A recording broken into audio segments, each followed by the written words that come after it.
अरे याला लावून घेऊन नाही ते आवाज येईल ना.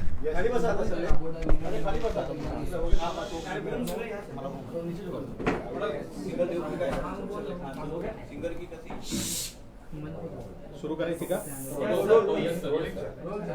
2 मिनिटं फक्त. 58 झाले. 2 मिनिटं.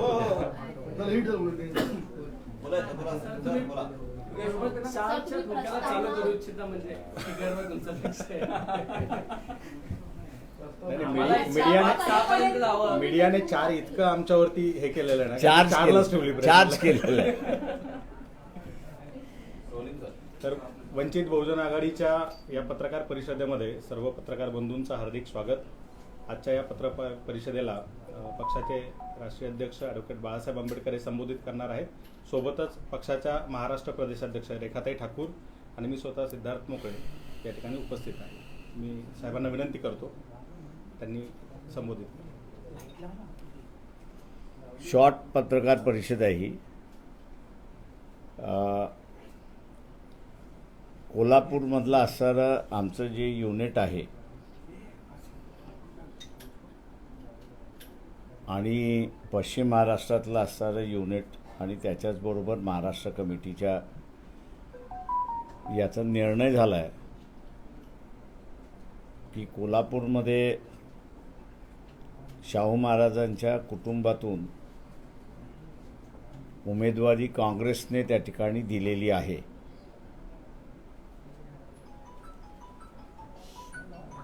आम्ही असणारं पक्ष म्हणून आणि आयडिओलॉजी म्हणून फुले शाहू आंबेडकर असं संबोधित त्या ठिकाणी करत असतो. आयडिओलॉजिकल भूमिका त्या ठिकाणी घेत असतो आणि त्याच्यामुळे शाहू महाराजांचा असणारा विचारसरणी आणि त्यांचं असणारं कुटुंब हे चळवळीचं जवळचं कुटुंब आम्ही त्या ठिकाणी असणारं मानतो. आणि म्हणून निर्णय तिन्ही ठिकाणी असणारं घेण्यात आलेला आहे की पक्षाच्या वतीने त्यांना पूर्णपणे आमचा असणारा पाठिंबा आहे.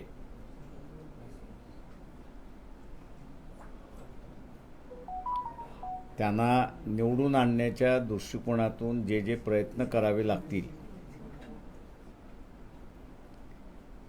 ते सगळे प्रयत्न पक्षाच्या वतीने त्या ठिकाणी केल्या जातील.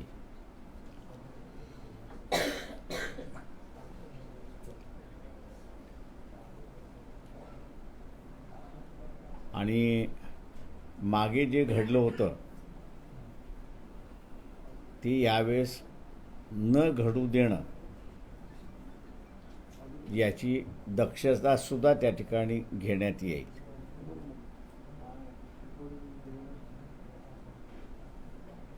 कोल्हापूरमध्ये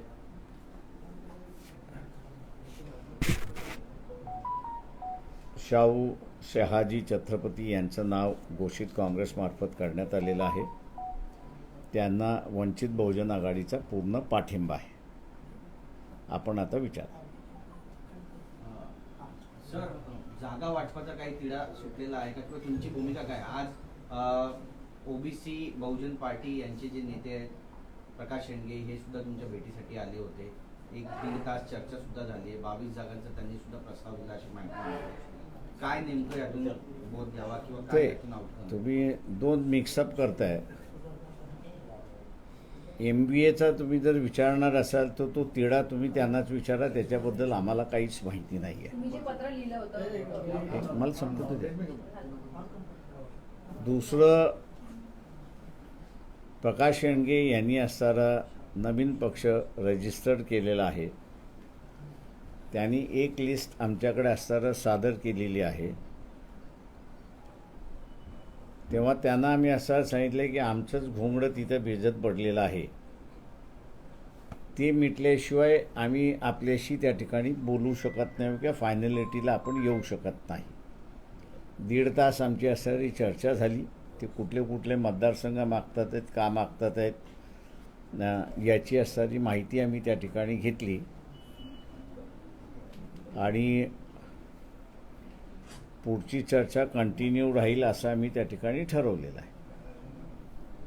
4 सीझनच्या बैठकीनंतर तुमची जागा वाटपासंदर्भात महाविकास आघाडीसोबत काही चर्चा झाली का? कारण दावे प्रतिदावे बरेच करण्यात आले. संजय राऊतांनी म्हटलं की प्रस्ताव स्वीकारला असतं तर बरं झालं असतं. या सगळ्याचा अर्थ काय काढायचा? म्हणजे आता पण म्हणतायत की प्रकाश आंबेडकर जे आहेत ते कोळी टाकत असतात. कोळी टाकत असतात की त्यांना वस्तुस्थिती दाखवल्या जात असते. 2 गोष्टी आहेत त्यात. माझं म्हणणं असं आहे की तुम्ही आम्हाला जर सहकार्य केलं असतं तर कदाचित हे घोंगडं इतके दिवस भिजलं नसतं. तुम्ही सगळ्यांनी असणारं टार्गेट आम्हाला केलं आणि म्हणून त्यांना त्यांचं कोंबडं झाकता आलं.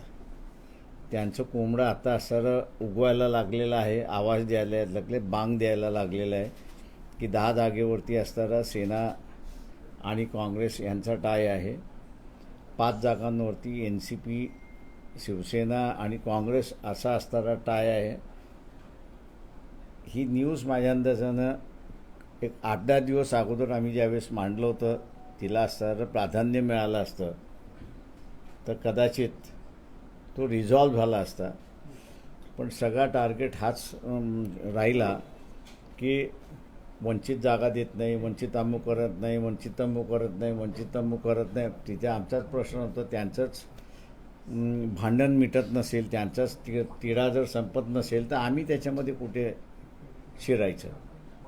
त्याच्यामुळे आजही त्यांचा तिढा संपला आहे असं आम्हाला काही कम्युनिकेट करण्यात आलेलं नाही. तुमची नेमकी भूमिका काय राहणार आहे? जोपर्यंत शिवसेना असेल, राष्ट्रवादी असेल किंवा काँग्रेस असेल, त्या तिघांचा तिढा मिटल्यानंतर तुमची त्यामध्ये एंट्री होणार आहे? तुम्ही हो, पाहिजे त्यांचाच तिढा मिटणार नसेल तर आमची एंट्री करून काय उपयोग आहे? तोपर्यंत तुम्ही वेट अँड वॉचच्या भूमिकेत राहणार? आम्ही असं आजच सकाळी आम्ही सांगितलं की आमचं जे ठरलेलं आहे ते 26 तारखेपर्यंत आम्ही थांबणार. नाही तर 26ला आमची जी भूमिका आहे ती आम्ही देणार. त्याच्यामध्ये एक भूमिका आम्ही असं इथं मांडलेली आहे की आमच्या मदतीने काँग्रेस पक्ष 7 जागा ज्या जिंकू शकतात त्या 7 जागा त्यांनी असताना आम्हाला कळवाव्या. त्याच्यामुळे आम्ही असं कुठे थांबलोय असं नाही आहे. आम्ही असणारा मूववरती आहोत. राज्यातल्या नेतृत्वाकडून काँग्रेसच्या काही वाटाघाटी होत नाहीत, काही बोलणं होत नाहीये. तुम्ही त्यांच्याकडे 7 जागांचा प्रस्ताव दिला आहे की त्या 7 जागा तुम्ही द्यायला पाहिजे. जर स्थानिक पातळीवरती हा काही तुमचा संवाद काँग्रेससोबत होत नसेल तर दिल्ली पातळीवर ते आम्ही असणारा आमच्या पत्रामध्ये स्थानिक यांना लिहिलेलं नाही. ते पत्र आम्ही असणारा काँग्रेसचे अध्यक्ष जे आहेत खरगे ह्यांना असणारं लिहिलेलं आहे. रमेश त्यांचे असणारे जे EICC ऑब्झर्वर आहेत त्यांना असणारं त्या ठिकाणी लिहिलेलं आहे. आणि एक इन्फॉर्मेशन म्हणून आम्ही असणारा नाना पटोलेंना सुद्धा त्या ठिकाणी लिहिलेलं आहे. त्याच्यामुळे आम्ही असणारं एक्सपेक्ट असं करतो आहे की महाराष्ट्रातल्या काँग्रेसचं कुठल्या 7 जागांवरती एकमत झालं तर फार चांगलं आहे. नाही झालं तर त्या खरगे जे आहेत अध्यक्ष जे आहेत त्यांनी घेऊन ते आम्हाला कळवाव्यात असं आम्ही त्यांना म्हटलेलं आहे. तुमच्या 7 जागांसंदर्भात तुम्ही त्यांना पत्र लिहिलं, पत्रांचा अजून कोणता रिस्पॉन्स आलेला नाही. बरोबर आहे. जर गरज पडली तर स्वतः तुम्ही राहुल गांधींशी या संदर्भात संवाद साधणार आहात का तुमची काही भूमिका घेण्यापूर्वी? अजून त्याच्यावरती आम्ही काही विचार केलेला नाही. तुमच्या 7 जागांचा अर्थ असा काढायचा का की काँग्रेसने 7 जागा आम्हाला कळवाव्या, त्या 7 जागांवर वंचित पाठिंबा देईल, उर्वरित 41 जागांवर वंचित बहुजन आघाडी स्वतःचे उमेदवार उभे करणार आहे? तो निर्णय आम्ही नंतर घेऊ. 26 तारीखपर्यंतचं तुम्ही अल्टिमेटम? हो, 26 तारखेच्या नंतर आम्हाला जो निर्णय घ्यायचा आम्ही असणारा आम्हाला कोणाला कळवण्याची गरज नाही आहे. आम्हाला जे कळवायचं ते पब्लिकला कळवायचं, वोटरला कळवायचं. जोडून सर एक याला जोडून प्रश्न आहे की तारखेपर्यंत जर निर्णय होत नाहीये, संज्ञा होत नसेल तर तुमची भूमिका ही स्वतंत्र असेल काय? एकला चलो याची भूमिका घेणार. मी तुम्हाला सांगितलं ना 26 तारखेला आमची जी काही भूमिका आहे ती आम्ही मांडू. सर, बाळासाहेब एकीकडे तुम्ही सध्या असं म्हणत आहात की 7 जागांचा प्रस्ताव काँग्रेस सोबतचा तुम्ही वेटन वॉचची भूमिका घेतात, मात्र दुसरीकडे मौर्याचे नेते म्हणत आहेत की वंचित ही आमच्या सोबतच आहेत, आम्ही वंचितला सोबतच घेऊन चालवतो. ते कुठेतरी दुमत दिसतंय का? आम्ही असं यांचं जर जमलं नाही तर त्याच्यामधला आम्ही असा चॉईस हा दिला की काँग्रेसच्या 7 जागा ज्या आहेत त्या 7 जागा त्यांनी कळवाव्यात. म्हणजे मग आम्ही असं त्यांचं जमलं नाही तर प्रत्येकाला 48 जागा त्या तिघांपैकी लढवाव्या लागतील. आणि त्याच्या तिघांनी जर 48 जागा लढवायचं ठरवलं तर त्याच्यापैकी म्हणून आम्ही काँग्रेसला म्हटलं की 7 जागा तुम्ही आम्हाला कळवा, आम्ही तुम्हाला पाठिंबा देतो त्या 7 जागेवरती. बाळासाहेब, एकीकडे तुमच्यासमोर आव्हान असणार ते महायुतीचं. महायुतीची जवळपास पहिली यादी घोषित झालेली आहे. त्यांच्या आता 20 जणांची यादी येणे बाकी आहे. त्यांच्या दिल्लीमध्ये बैठका सुरू आहे. दुसरीकडे तुमचं असं म्हणतं की महाविकास आघाडीमध्ये जागा वाटपाचं घुमडा अजूनही भिजतच आहे. तुम्ही वाट पाहत आहे ती 3 पक्षांची, त्या तिघांमध्ये काय ठरतंय त्यानंतर तुमची भूमिका जाहीर करणार आहात. तुमचं ऑब्झर्वेशन काय सांगतंय? महाविकास आघाडी तुम्हाला वेटिंगवर ठेवते का, किंबहुना महाविकास आघाडीच्या वेटिंगची तुम्ही 26 तारखेवरून वाट पाहणार आहात? त्यापूर्वी कार्यकर्त्यांना काय मेसेज देऊ इच्छिता का? तुमची काही भूमिका जाहीर ते करणार? आम्ही असं गेले 3 महिन्यापासून महाराष्ट्रभर सभा आणि आंदोलन चाललेलेच आहेत आमचे. त्याच्यामुळे आम्ही असं आजच्या स्टेजमध्ये असणारं वेल्ड ऑइल्ड मशिनरी आमची इलेक्शनची झालेली आहे. त्याच्यामुळे आम्हाला असणारं हे जे त्यांचं होत नाही म्हणून वोटरला गॅल्वनाइज करण्याचा जो भाग आहे तो आम्ही केलेलाच आहे. त्याच्यामुळे आम्ही असणारा कॅन्डिडेट असेल तर उमेदवार असं नाही. आमच्या असणारं जी काही बांधणी आहे ती बांधणी म्हणजे जिल्हा पातळीची बांधणी, तालुका पातळीची बांधणी, शहराची बांधणी, प्रभाग, जिल्हा परिषद सर्कल, पंचायत समिती सर्कल इथपर्यंत आमची असणारी बांधणी आहे. त्याच्यामुळे आम्हाला कधीही केव्हाही इन्फ्रास्ट्रक्चर जो आहे तो रेडी अवेलेबल असतो आणि आम्ही कुठलाही निर्णय घेतला तर तो आम्ही अंमलबजावणी करू 2019 शकतो. प्रमाणे तुम्ही संपूर्ण महाराष्ट्रामध्ये सर्व जागांवरती निवडणुका लढवणार आहात का, किंवा काही स्पेसिफिक जागांवरती निवडणुका लढवणार आहात? अच्छा, आता तुम्ही हे केलं पाहिजे त्याच्यामध्ये. आता 7 जागा जेव्हा काँग्रेसमध्ये तेव्हा 48 कसं काय लढणार राजा? सिंपल आहे, सिंपल आहे, सिंपलच आहे.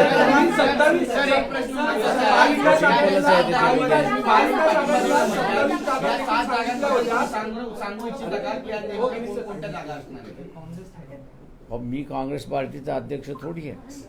27 जागांचा आपण एक माहिती दिली होती महाविकास आघाडीच्या बैठकीत की या 27 जागा आहेत, ह्याच्यापैकी काही जागा आम्हाला भेटल्या पाहिजे. मग ज्याप्रमाणे त्यांनी विचारलं की 48 जागा लढवणार की अजून किती, मग त्या 27 जागांचा तुम्ही जो सर्वे केला होता किंवा तुमच्या माहितीत आहे, मग त्या जागांवर तुम्ही निवडणूक लढवणार आहे का, जर एकवलं चालायची तुमची भूमिका असेल तर? नाही, अजून मी म्हटलं ना की आमची भूमिका जी आहे ती आम्ही 26 तारखेला मांडतो. तुम्ही पत्रामध्ये असं म्हटलं होतं की वंचितच्या प्रतिनिधींचं ऐकून घेतलं जात नाही महाविकास आघाडीच्या बैठकीमध्ये. आता मागे जी महत्वाची बैठक सिल्वर गोकुळ झाली तिथे सुद्धा वंचितला बोलवण्यात आलं नाही महाविकास आघाडीकडून. तर कुठेतरी वंचित या पक्षाला गृहीत धरलं जाते का महाविकास आघाडीला? आम्ही आमचा टार्गेट ठरवलेला आहे. डिसलॉगिंग BJP हा आमचा टार्गेट आहे. त्याच्यामुळे तो टार्गेट अचीव करण्यासाठी हे जे छोटे मोठे हेवेदावे जे आहेत त्याला आम्ही बाजूला सारतो. आम्ही त्याला काही फार मोठं महत्त्व देतोय असं नाही. आमचं म्हणणं असं आहे की त्याच्यामध्ये त्यांची जी मुळात भांडणं आहेत ती संपली पाहिजेत. ती जर संपत नसतील तर मग आम्हाला काय भूमिका घ्यायची ती आम्ही 26ला घेऊ ना. नितीन गडकरी जर भाजपच्या जागा कमी झाल्या तर नितीन गडकरी हे पंतप्रधान होऊ शकतात. भाजपच्या जर जागा कमी झाल्या नितीन गडकरी हे पंतप्रधान होऊ शकतात. देशाच्या 200च्या खाली जर जागा आल्या किंवा 250 आल्या किंवा किती आल्या ते डिपेंडेबल आहे. मी असं म्हणेन की ऑपोजिशनच्या किती आल्यात. समजा हे 200च्या खाली आले असं धरून चालू तर 300 जागा त्या बाजूला आहेत ना. जेव्हा 300 जागा त्या बाजूला असेल तर पंतप्रधान नेमका त्याच बाजूचा होणार. नितीन गडकरी कसं होणार? मौर्य आणि चार- चार- त्याच्यामध्ये केले नाहीत, जर त्याच्यामध्ये असणारं जे आहे ते काँग्रेस पार्टीचा रोल हा महत्त्वाचा राहील असं मी त्या ठिकाणी मानतोय. आणि तो रोल म्हणजे अखिलेशनी जे यात्रा येत असताना जी भावना व्यक्त केली किंवा ममता बॅनर्जींनी असणारी जी भावना या ठिकाणी व्यक्त केली की तुम्ही येताय आमच्या राज्यामध्ये, आम्हाला विश्वासात घ्या, किंवा डिपेंडेबल हे राहील की त्यावेळेस काँग्रेस पक्ष या सगळ्यांना विश्वासात घेऊन जर केलं तर काँग्रेसची बाजू आहे. विश्वासात जर काँग्रेसने घेतलं नाही तर मग कोणाची ही बाजू? सर, विश्वासाचाच प्रश्न आहे. तर मग ज्या 4 जागेंचा प्रस्ताव दिला होता तुम्हाला, त्या 4 जागेंपैकी 2 जागा अशा होत्या की जिथे ते तिन्ही पक्ष महाविकास आघाडीतले जिंकू शकत नाही असा एक अंदाज वर्तवला जात होता, म्हणून त्या 4 पैकी 2 जागा तुम्हाला दिल्या असं म्हटलं जातंय. मी काय म्हणालो की आम्हाला असं तुम्ही कुठून 4चा आकडा आणलात हा मला माहित नाही. संजय राऊतांनी सांगितलंय 4 जागांचा आम्ही प्रस्ताव दिला, त्या 4 जागा कोणत्या आता आम्ही- याबाबतचं गुड अद्याप उकललेलं नाहीये. त्यामुळे वंचित कडून ते सांगता येईल का की 4 जागा आम्ही आता असं- नेमक्या कोणत्या जागा आहेत? माझ्या अंदाजानं सिद्धार्थ मोकळे यांनी बरेच वेळा त्यांच्या व्हिडिओमधनं आणि त्यांच्या स्टेटमेंटमधनं क्लिअर केलं आहे की आम्हाला 4 कधीच ऑफर केलेल्या नाहीत, 3 ऑफर केल्या होत्या. त्याच्यामध्ये एक अकोला होती की जी आम्ही त्यांना म्हटलं तुम्ही परत घ्या, तसं म्हटलं तर 2च जागा त्याच्यामधल्या असणाऱ्या दिल्या होत्या त्यांनी. त्याच्यामुळे म्हणून म्हटलं की आम्ही जे म्हणतोय ते कॅरी करण्याच्या ऐवजी संजय जे म्हणतात ते फार मोठ्या प्रमाणात कॅरी केलं जाते, अशी असणारी परिस्थिती आहे. सर, नेमक्या तुम्हाला किती जागा पाहिजेत महाविकास आघाडीकडून? एक प्रत्यक्ष असं तुम्ही आता चर्चा ह्या टीव्हीवरनं होत नसतात. नाही, तुम्हाला नेमक्या जागा किती पाहिजे? सर्व महाविकास आघाडीकडून वेगवेगळ्या जागेची आकडेवारी समजते. सर तुम्ही स्पेसिफिक संजय राऊतांचं नाव घेतलं की संजय जे म्हणतायत ते केलं पडतात. महाविकास आघाडीमध्ये प्रमुख 3 नेते आहेत, शरद पवार आहेत, उद्धव ठाकरे आहेत, नाना पटोले आहेत.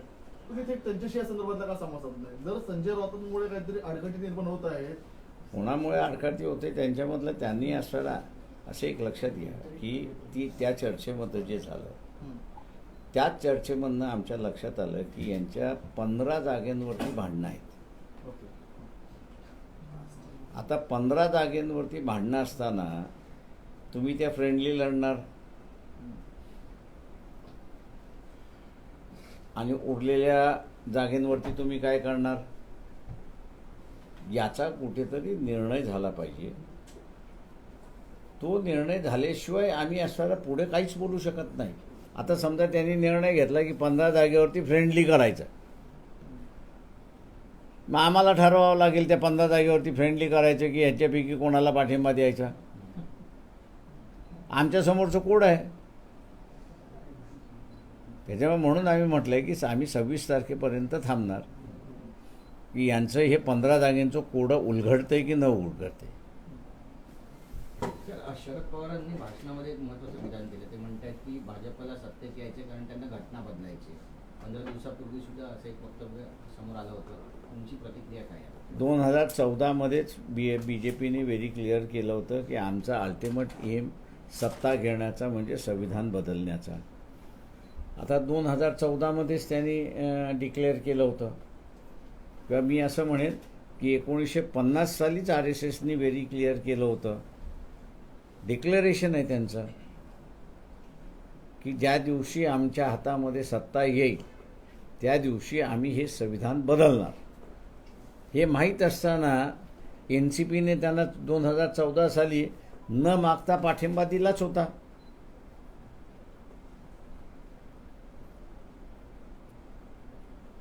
सर, तुम्ही काँग्रेसला 7 जागांवर सपोर्ट करू असं म्हणताय, जर यांचं ठरलं नाही. ज्या वेळेला ट्रायडेंटमध्ये बैठक झाली होती त्या बैठकीमध्ये तुम्ही उपस्थित होतात. बाहेर येताना तुम्ही असं एक विधान दिलं होतं की काँग्रेससोबत आमचं जमत नाही आणि तर त्याच काँग्रेसला 7 जागांवर पाठिंबा द्यायचं. मी काँग्रेसबरोबर जमत नाही असं कुठेच म्हणालेलो नाही. मी असं एवढं म्हटलं की चर्चा खुल्या मनाने झाली, खुल्या दिलाने झाली त्या चर्चेशी मी असताना आनंदित आहे. आणि म्हणून मी असताना म्हणतो आहे की ॲटलिस्ट 15 जागेंचा डिस्प्यूट आहे तो तरी मान्य करण्यात गेलेला आहे तिथे. ठाकरेंसोबतची तुमची आघाडी अजूनही आहे का? भीमशक्ती शिवशक्ती तुम्ही जाहीर नाही, माझ्या कशी अंदाजाने ती दिसते? आघाडी आता नाही आहे असं मी म्हणतो. याचं कारण की आता 4 पार्टी एग्रीमेंटमध्ये आम्ही सगळेजण आहोत. जे एक्सक्लुसिव्हली होतं शिवसेना आणि वंचित बहुजन आघाडी ते राहिलेलं नाही. मी अजूनपर्यंत बोललो नाही, पण आम्ही असताना अनेक वेळा त्याच्यामध्ये की महाविकास आघाडीमध्ये जायचं असेल तर आपण दोघांनी पहिल्यांदा बसलं पाहिजे, स्ट्रॅटेजी ठरवली पाहिजे, जागा ठरवल्या पाहिजे आणि मग आपण तिथे बोलू. त्याच्यातल्या काहीच गोष्टी फॉलो झाल्या नाहीत आणि ते इंडिपेंडेंटली जाऊन त्यांच्याशी बोलून आले. त्याच्यामुळे असताना आता आम्ही असं म्हणतो ती जुनी युती नाही. आता महाविकास आघाडीबरोबर आमचं जमलं तर युती आहे, नाही जमलं तर युती नाही. मग महानगरपालिकेच्या निवडणुका लागल्या तर पुन्हा एकदा तुमच्यावर युती केली जाऊ शकते, कारण का ही युती जेव्हा झाली ती महानगरपालिकेच्या अनुषंगाने झाली होती. असं काहीच आमचं हे नव्हतं त्यावेळेस की महानगरपालिकेपुरती आणि विधानसभेपुरती आणि लोकसभेपुरती नाही, असं काहीच नाही. पक्षाची युती झाली.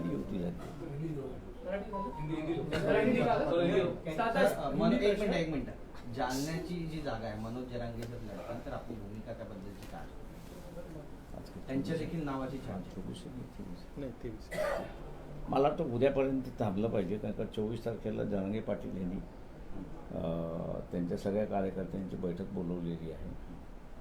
त्यांची काय भूमिका येते ते आम्ही बघू आणि त्याच्यावरती मग प्रतिक्रिया देऊ.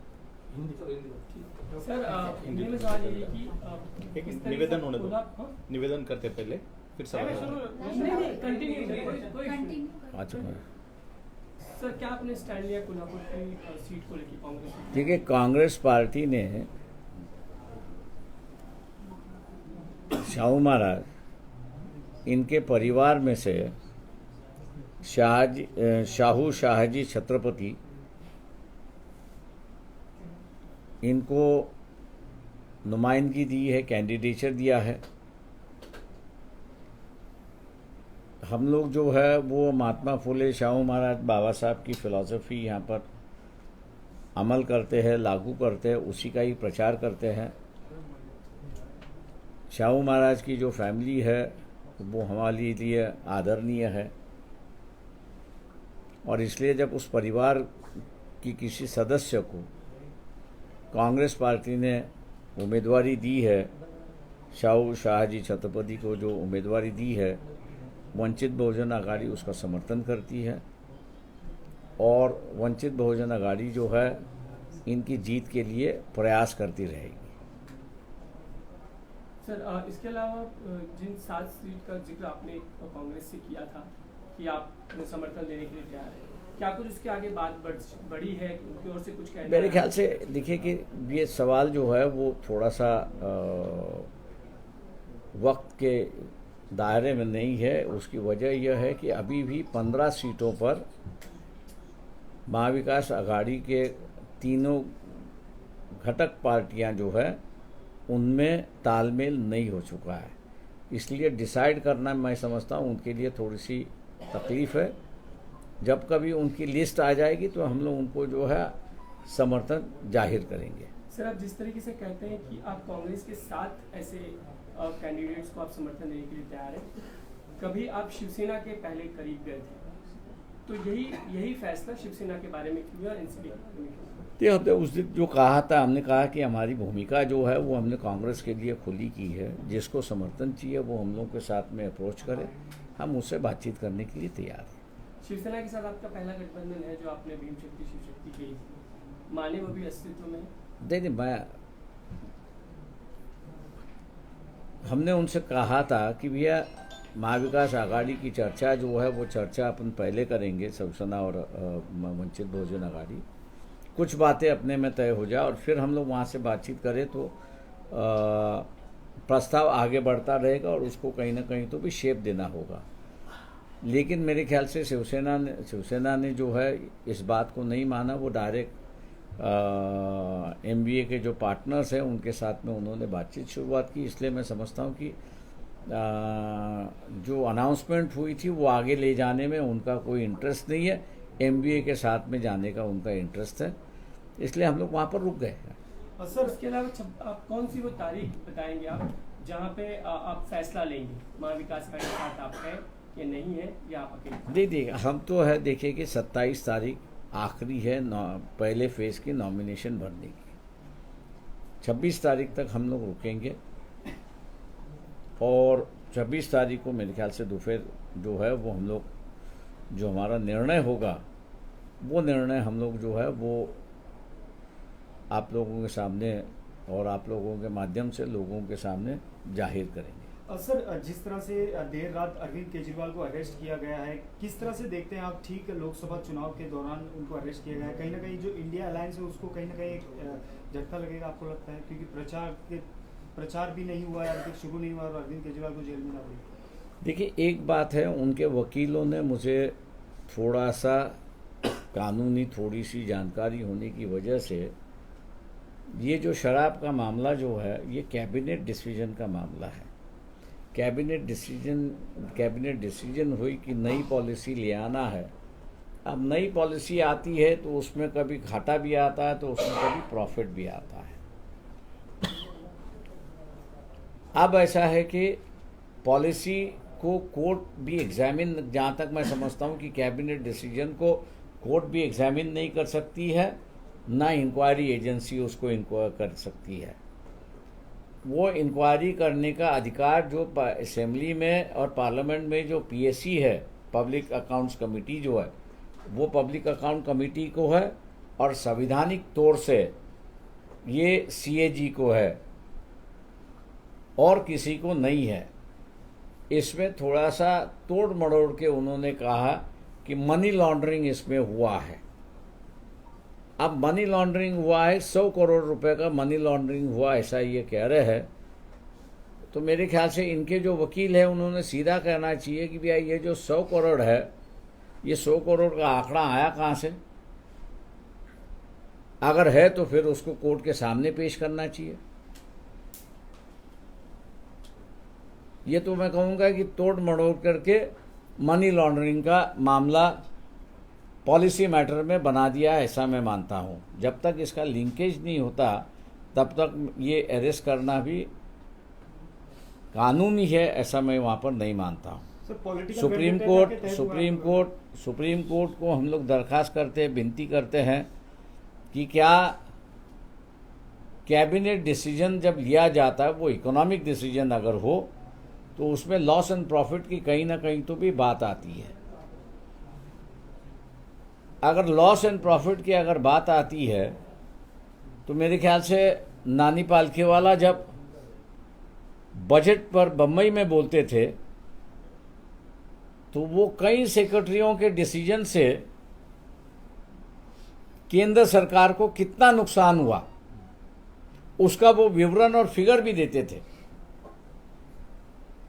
लेकिन इस बात को पब्लिकली बाहर आने के बाद भी किसी भी सरकार ने उस सेक्रेटरी और उस मंत्री को हिरासत में नहीं लिया, ना उनके खिलाफ कोई कानूनी कार्रवाई की।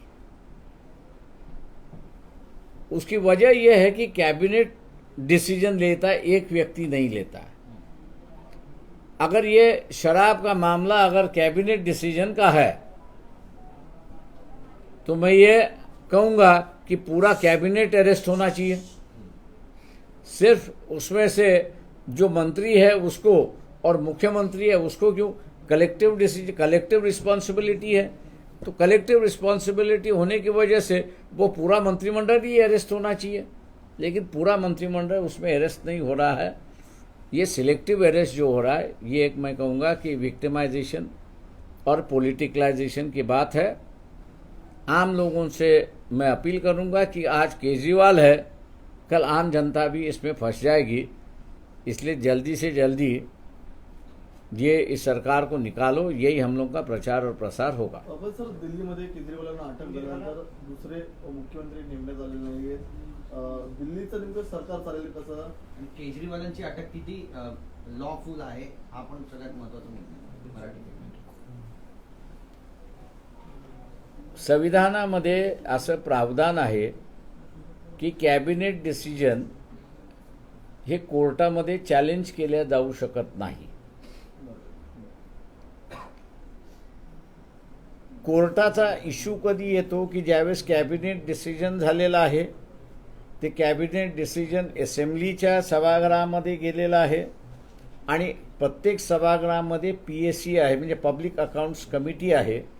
त्या पब्लिक अकाउंट्स कमिटीने जोपर्यंत यांच्या ह्या निर्णयामुळे शासकीय लॉस झालेला आहे, आता लॉस हा सुद्धा 2 प्रकारचा लॉस आहे, एक सिव्हिल लॉस आहे आणि एक क्रिमिनल लॉस आहे.